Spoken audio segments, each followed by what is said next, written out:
donc suivi. sur l'identité de jeu que doit proposer Montréal demain. Est-ce qu'on garde la possession, les gars, ou est-ce qu'on joue, allez, on joue un jeu direct et puis on met cette pression-là parce que déjà, on a un but à remonter, ça c'est évident.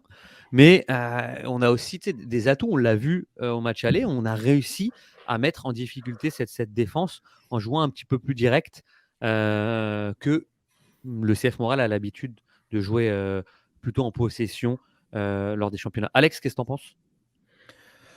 C'est difficile de dire, mais je dirais plus style possession. Je pense que quand même, ce que j'ai vu de Santos, ils n'étaient pas très forts dans les tirs. Par exemple, ils ont eu beaucoup de chance, oui, mais ils ont pas impressionné avec leurs tirs. Alors, si tu peux garder la balle, leur limiter le temps qu'ils ont en possession, qu'ils ont dans ton attaque, déjà, ils étaient pas forts quand Montréal leur a laissé ce temps-là, ces opportunités-là.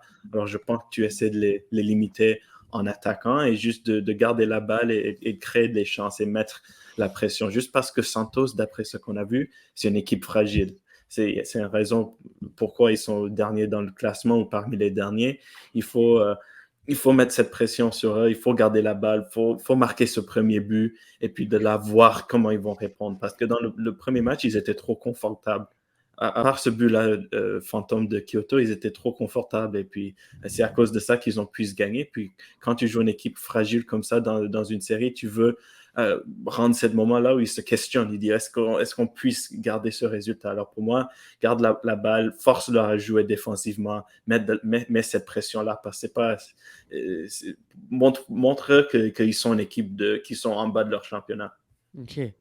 Sauf, je te donne la parole là parce que je t'ai vu, tu étais assez bouillonnant là sur le dernier débat, sur l'identité de jeu. C'est quelque chose qui te tient à cœur. Qu'est-ce que tu en penses, toi? Est-ce qu'on Ouais. veut la victoire? On veut la qualif? Ah ouais. Non, mais je pense que je pense que Fernandes va vraiment se concentrer sur l'attitude puis l'intensité plus qu'autre chose. Je pense que la pelouse, entre guillemets, si on appelle ça la pelouse du Stade Olympique, va décider de plein de choses par rapport au style de jeu. Les rebonds, hein, il y aura des décisions non volontaires qui vont diriger une partie du jeu. Le synthétique hein, du stade Le olympique. Hein. synthétique, oui, la pelouse synthétique là, du Stade Olympique, mercredi soir, et non pas mardi soir. Je pense que cette belle pelouse synthétique va décider de plein de choses pour les deux équipes. Je trouve qu'il en manquait un peu d'intensité pour une équipe MLS, un peu ce qu'avait noté Nilton par rapport à Forge contre Cruz Azul. S'ils ont ce million d'intensité, le talent est là pour faire mal, et que ce soit en jeu direct, en jeu de position. Tu lances Torres, tu lances Kyoto, tu lances Mialovic, il y a l'espace pour ça. Maintenant, comment ils font leur identité? Honnêtement, Nancy a tout le temps été un pragmatique. Oui, il veut garder le ballon, mais honnêtement, il veut gagner. Donc, à moins que Santos Laguna vont se transformer en genre Nashville, quand ils sont venus cet été au Stade Saputo, c'est peut-être Montréal va être obligé de garder le ballon un peu plus, mais je sens que je pense que ça va être un match un peu ping-pong un peu. Beaucoup plus que prévu, et je pense qu'il faudra se concentrer sur la lucidité, l'intensité et la discipline. Plus que vraiment la tactique, le placement. Oui, il y aura le placement, la tactique, s'il appelle une joue, les pistons, les wingbacks, whatever, etc.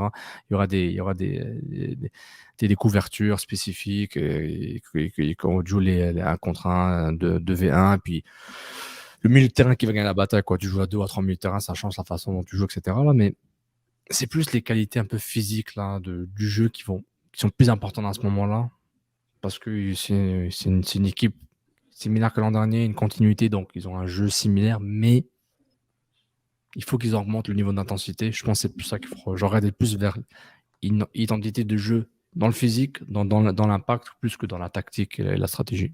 Justement, Nilton, pour donner du pouce aux interventions de Sofiane et Alex, Alexandre parlait de rendre le match inconfortable pour cette équipe de Santos Laguna. Est-ce que finalement, c'est-à-dire ça se fait que par l'attitude, comme le mentionne Sofiane, on doit être un petit peu plus agressif dans le bon sens du terme, mais leur montrer que ce déplacement-là, ça va être compliqué et que on va essayer aussi de jouer nos coups à fond, mais comme le dit Sofiane, avec un petit peu plus d'envie, si je puis dire. Je sais pas si je sais pas si on va subir la tactique de Santos Laguna au lieu de nous-mêmes en imposer une. Tu sais, je ne sais pas Donc jusqu'à toi, tu penses quel qu'on va point. les attendre et qu'on va contrer? Je pense ils vont plutôt prendre ce que Santos Laguna va leur donner en Ah, face. Est-ce que Santos va arriver ici avec, bon, on a déjà le 1-0, puis ou est-ce que Montréal va être capable? Tu sais, si Montréal, je me demande jusqu'à quel point, si Santos Laguna arrive à Montréal avec la même intention, est-ce que Montréal serait capable de dire non, non, c'est nous qui gardons le ballon? Tu sais, on n'a pas cette force-là, on n'a pas nécessairement les joueurs. Tu sais, il nous manque des éléments importants au milieu de terrain pour décider nous-mêmes de la tactique à utiliser. Je ne sais pas si vous, Ouais. non, si vous me ça se suivez. tient, ça se tient. Pour jouer au ballon, il faut le récupérer.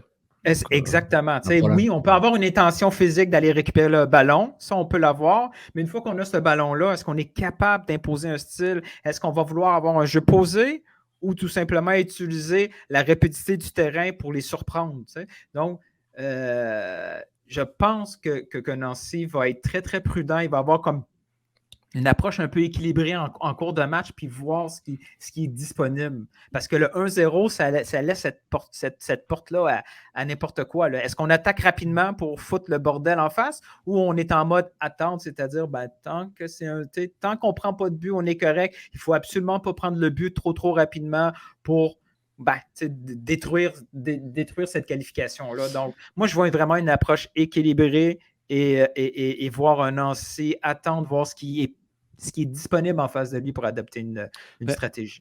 Justement, Sid, c'est un peu ce que tu disais là, ce que reprend Nilton, ce 1-0 finalement te met un petit peu, passez-moi l'expression, le cul entre deux chaises. Est-ce que je l'attaque tout de suite, quitte à marquer, et après on voit ce qui se passe, ou j'essaye de ralentir un petit peu et puis d'aller piquer à la 80e minute, ou alors David te donne une très bonne idée de limiter les passeurs du terrain, parce que David était là la semaine dernière. Exactement. David, ça c'est un vrai. Ça. Il s'est dit pour garder et pour mettre la pression, il vaut mieux garder le ballon dans le terrain. Bien joué, David. Ça. Non, en plus, c'est drôle parce que j'en ai vu deux durant le dernier match et à chaque fois, c'était comme. À chaque fois. Hein. Ceci étant dit, ça pouvait pas être Samuel Piette là, pour le coup. Non, et puis c'était pas le seul qui avait cette statistique à son tableau. Mais c'est une bonne question parce que je crois pas que à ce stade-ci de la saison et par rapport à son effectif, le CF Montréal soit une équipe qui se dise non, on peut gagner 2-0. Donc, c'est compliqué un petit peu. C'est compliqué de savoir quelle est la bonne approche. Moi, je pense que l'un des indicateurs de l'approche, ça va être la présence de Broguillard ou pas. Broguillard, c'est ta profondeur, c'est ta contre-attaque, c'est celui que comme tu peux toujours aller lancer en 1 contre 1 sur un ballon, même à 4-5 mètres de son vis-à-vis, il va le brûler. Donc, lui, ça va être un gros indicateur de c'est quoi la façon dont le match va être approché par Wilfried Nancy. Parce que 1-0 tôt, comme le dit Nilton, et comme on l'ont souligné comme pas mal de nos auditeurs, t'as pas réglé le problème dans une configuration où un rapport de force il est quand même un peu déséquilibré. À chaque but t'es vulnérable sur chacune des occasions. Mais à l'inverse, tu peux pas non plus dire à Santos Laguna, on joue pas jusqu'à la 70e. Ok, on joue pas. Et après, à 70e, nous, on va mettre tous nos joueurs offensifs et on va y aller all-in. Et on fait un match juste sur 20 minutes. Ok, 20 minutes, on y va all-in. Donc, tu peux pas non plus faire ça. Donc, c'est intéressant de voir ce qui va se passer. Par contre, la vérité est que c'est surtout Santos Laguna qui va décider de ce qui va se passer. Il faudra être très décisif, peut-être à défaut d'un meilleur terme, sur les occasions qu'ils vont avoir. Et puis, aujourd'hui, on regarde juste les faits saillants à chaque fois de tous les matchs de l'épopée de 2015, par exemple. Et tous les matchs, CF Montréal s'est fait dominer, ou enfin l'Impact à l'époque. Non, mais sur 90 minutes, on regarde, on fait comme... Mais il y avait une espèce de réussite qui était pas de chance, c'est très différent, pas de la chance, mais une réussite qui était hallucinante. Les Romero, les Oduro, Piatti, ils étaient, ce qu'on leur donnait, ils punissaient. Est-ce que ce Montréal-là a ça en lui? Je le sais pas, mais on n'affronte pas non plus une équipe qui est 3 classes au-dessus, il va avoir des opportunités et à toi de les saisir pour faire basculer. Parce que tu marques ce but-là, tu étais sous le siège, tu arrives à passer un ballon derrière la défense, il y en a qui part en contre-attaque sur 30 mètres, puis voilà, tu passes à 2-0, ils commencent à se plaindre de l'arbitrage, du tapis Rona qui sert de pelouse, puis voilà, donc je sais pas vraiment comment ça va aborder. Moi, ma curiosité va être le pressing qui va être mis en place. À quel point Montréal va essayer de les chercher haut. Moi, c'est ça qui va m'intéresser. Si Montréal fait ça, et je crois que c'est la meilleure façon de faire douter une équipe qui n'est pas très très bonne et qui défensivement a beaucoup de misère en Liga MX, je pense que ça va être très intéressant de concéder trop la possession, pas forcément la possession parce qu'on l'a vu c'était pas mal égal, mais de concéder trop le tempo du match. Ça peut être ça. Je crois que c'est la recette vers l'élimination.